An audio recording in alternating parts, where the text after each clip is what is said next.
Hello বন্ধুরা, এটা আমার চ্যানেলে ফার্স্ট ভিডিও। আজকে আমি বানাতে চলেছি খুবই মজাদার ও সুস্বাদু একটি রেসিপি, সর্ষে পোস্ত কাঁকড়া। খুবই সহজ ও ঘরোয়া স্টাইলে এই কাঁকড়া রেসিপিটি আপনাদের সঙ্গে শেয়ার করতে চলেছি। কাঁকড়াটা খুব ভালোভাবে ধুয়ে নুন হলুদ মাখিয়ে রেখেছিলাম, যেটা আপনারা ভিডিও ফার্স্ট দেখলেন। তারপর কড়াইয়ে তেল দিয়ে নুন হলুদ মাখানো কাঁকড়াগুলো কড়াইয়ে তেল গরম হওয়ার পর দিয়ে দিলাম। তারপরে ভেজে নিচ্ছি, একটু লাল লাল করে ভাজলাম, তুলে নিচ্ছি।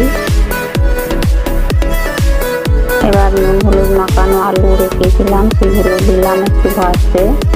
ভাজা হোক, একটু লাল লাল করে ভেজে নেব।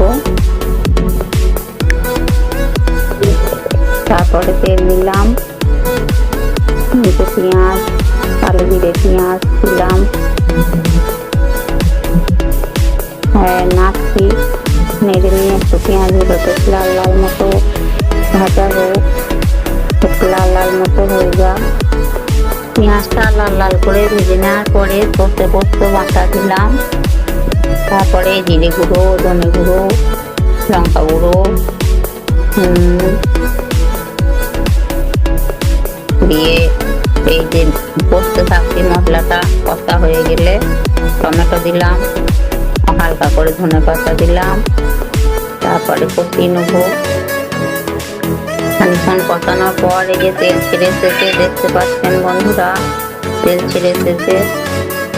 দিলাম অল্প চিনি দিলাম, একটু নেড়ে নেবো হালকা করে গরম জল দিলাম, দিয়ে আলুগুলো দিয়ে দিলাম। কষে রেখেছিলাম আলুগুলো, আলুগুলো দেওয়ার পরে নাড়াচাড়া করে একটু হালকা জল দিয়ে নাড়াচাড়া করে লঙ্কা দিলাম, দুটো গোটা লঙ্কা। যেহেতু পুরো লঙ্কা দিয়েছি সেহেতু বেশি যদি ঝাল হয়ে যায় বাচ্চারা আমার খেতে পারবে না, তাই গোটা লঙ্কা দুটো ফেলে দিলাম।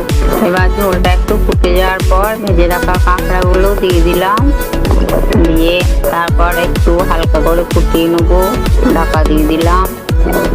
নামানোর সময় একটু গরম মশলা ও ঘি ছড়িয়ে নামিয়ে নেবো। এই তো হয়ে গেল। এবার আমাদের কাঁকড়া রান্না কমপ্লিট। এবার এইভাবে আপনারা একবার ট্রাই করে দেখতে পারেন। ভিডিওটি ভালো লাগলে লাইক, কমেন্ট ও সাবস্ক্রাইব করে দেবেন।